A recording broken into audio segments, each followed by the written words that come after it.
दोस्तों नमस्कार। पिछले साल नवंबर महीने में उत्तर प्रदेश के संभल में मस्जिद को लेकर जबरदस्त तरीके से जो सांप्रदायिक माहौल गर्म हुआ, लेकिन उत्तर प्रदेश के उसी संभल में अब प्रशासन एक और कार्रवाई करते हुए मस्जिद को जमींदोज कर दिया है। उत्तर प्रदेश के संभल जिले में प्रशासन ने कब्रिस्तान की सरकारी जमीन पर अवैध रूप से बनी मुस्तफा कादरी मस्जिद को 2 बुलडोजरों की मदद से पूरी तरह ध्वस्त कर दिया है। मस्जिद को ध्वस्त किए जाने से एक बार फिर से राजनीति गर्मा गई है। भारतीय जनता पार्टी की योगी आदित्यनाथ सरकार पर निशाना साधते हुए विपक्षी दलों ने करारा तंज कसा है। विपक्ष का कहना है कि आगामी वक्त में विधानसभा के चुनाव के लिए सरकार की तरफ से इस तरीके की गई कार्रवाई को अंजाम दिया जा रहा है, जिससे राज्य में जनता के विकास के मुद्दों को भटकाया जा सके। इस महाअभियान और बुलडोजर कार्रवाई के दौरान सुरक्षा व्यवस्था का जायजा लेने के लिए जिला अधिकारी और पुलिस अधीक्षक भी मौके पर मौजूद रहे। ध्वस्तीकरण की कार्रवाई के दौरान मस्जिद की पहली मंजिल से आई लव मोहम्मद लिखे कुछ विवादित पोस्टर और एक हरे रंग का झंडा मिलने की बात भी आधिकारिक तौर पर सामने आई है। जिला प्रशासन का कहना है कि मौके से बरामद इन सभी सामग्रियों की गहनता से जांच कर विधिक कार्रवाई सख्त रूप से की जाएगी। आखिरकार इस मस्जिद को डिमोलिश क्यों किया गया? आखिरकार क्या वाकई यह अवैध रूप से बनी हुई मस्जिद थी? इस खास रिपोर्ट में आगे आपको ये भी जानकारी हम देने वाले हैं। भारी पुलिस बल के साथ यह अतिक्रमण हटाया गया। यह मामला उत्तर प्रदेश के जनपद संभल के नखासा थाना क्षेत्र के अंतर्गत आने वाले कसेरवा गांव का है। स्थानीय तहसीलदार धीरेन्द्र सिंह ने इस मुस्तफा कादरी मस्जिद प्रकरण में त्वरित विधिक एक्शन के लिए विशेष टीम का गठन किया था। इसके साथ ही उन्होंने नायब तहसीलदार दीपक कुमार को इस पूरे अतिक्रमण हटाओ अभियान का मुख्य प्रभारी नियुक्त किया था। राजस्व विभाग की पूरी टीम के साथ नगर पालिका संभल और नगर पंचायत सिरसी से 4 बड़ी जेसीबी, डंपर, ट्रैक्टर और 20 सफाई कर्मचारियों का इस विशेष अभियान में लगाया गया। कब्रिस्तान की जमीन पर हुआ था इस मस्जिद का निर्माण। सरकारी रिकॉर्ड के अनुसार गाटा संख्या 409 आधिकारिक रूप से कब्रिस्तान की दर्ज जमीन है। प्रशासन का मुख्य दावा है कि इसी कब्रिस्तान की जमीन पर लगभग 120 वर्ग मीटर क्षेत्र में मस्जिद का अवैध निर्माण कराया गया था। इसी विवादित हिस्से पर 3 अन्य निजी मकान भी अवैध रूप से बने हुए पाए गए। इसके अलावा पड़ोस की गाटा संख्या 410 जो कि सरकारी रिकॉर्ड में खाद के गड्ढे के लिए दर्ज की गई है, उस पर भी करीब 600 वर्ग मीटर क्षेत्र में 8 पक्के मकानों का अवैध रूप से निर्माण कराया गया। 70 पीएससी के जवानों ने संभाली सुरक्षा की कमान।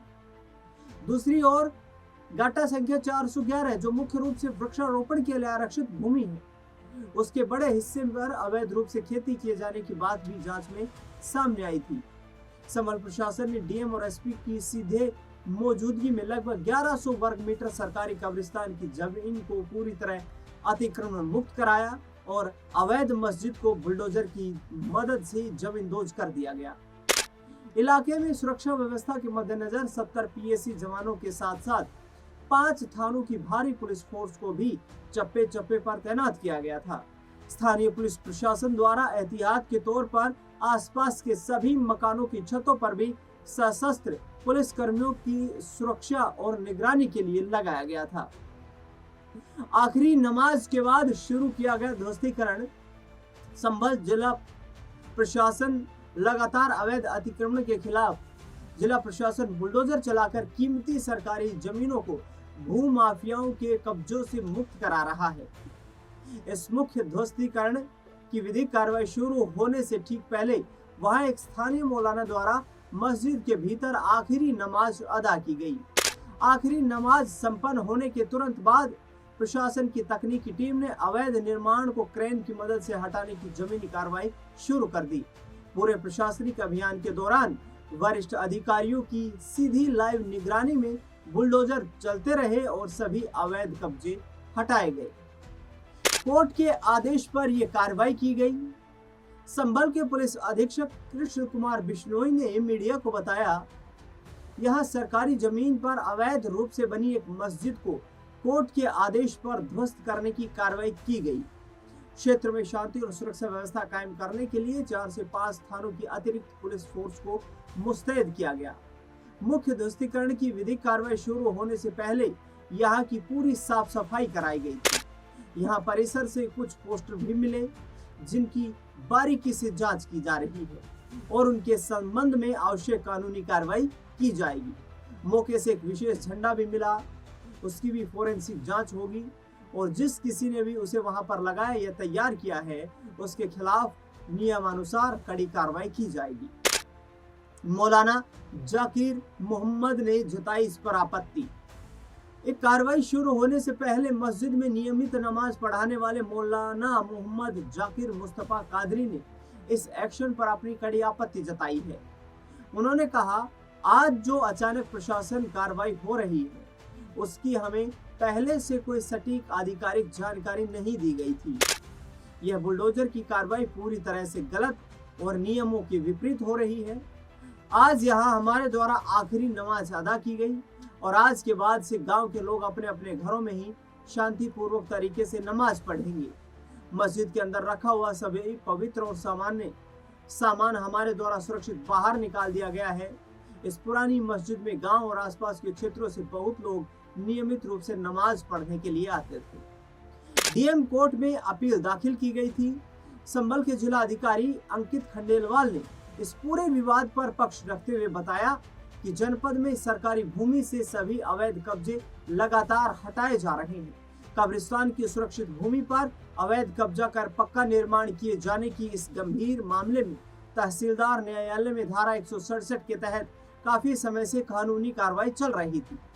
दोनों पक्षों को लंबी सुनवाई के बाद सक्षम न्यायालय द्वारा बेदखली और ध्वस्तीकरण का अंतिम आदेश पारित किया गया था। इसके बाद संबंधित विपक्षी पक्ष ने कानूनी राहत के लिए डीएम कोर्ट में एक अपील भी दायर की थी। साक्ष्य न देने पर खारिज हो गई अपील। अपीलकर्ता को डीएम कोर्ट द्वारा अपने सभी प्रमाणिक साक्ष्य प्रस्तुत करने का पूरा विधिक अवसर दिया गया था, लेकिन नियमित सुनवाई के दौरान उनकी तरफ से कोई ठोस भूमि प्रमाण प्रस्तुत नहीं किया जा सका। राजस्व विभाग की जांच में पूर्णतः पाया गया कि सरकारी भूमि पर किया गया ये पक्का कब्जा पूरी तरह अवैध है, इसलिए कानूनन इसे ध्वस्तीकरण की कार्रवाई की जानी चाहिए थी। डीएम ने बताया कि इसी न्यायिक आदेश के क्रम में प्रशासन ने बड़ी कार्रवाई की है और सरकारी भूमि पर किए गए सभी अवैध कब्जों को हर हाल में हटाया गया है। निरीक्षण के दौरान कुछ कागजों पर आई लव मोहम्मद लिखा हुआ मिला। एक झंडा भी बरामद हुआ जिसकी जांच रिपोर्ट के बाद तथ्यों को सार्वजनिक किया जाएगा। उन्होंने बताया कि यह संबंधित विवादित भूमि लगभग 1200 वर्ग मीटर है, जिस पर भूमाफियाओं द्वारा अवैध कब्जा किया गया था। संभल में इस कार्रवाई के बाद प्रशासन के इस एक्शन के बाद राजनीति गर्माती हुई नजर आई। संभल के सांसद शफीक जियाउर रहमान बर्क ने सीधे तौर पर यह कहा कि जिस तरीके से ये कार्रवाई हुई है ये दर्शाता है कि किस तरीके से प्रशासन ने आनन फानन में कार्रवाई की।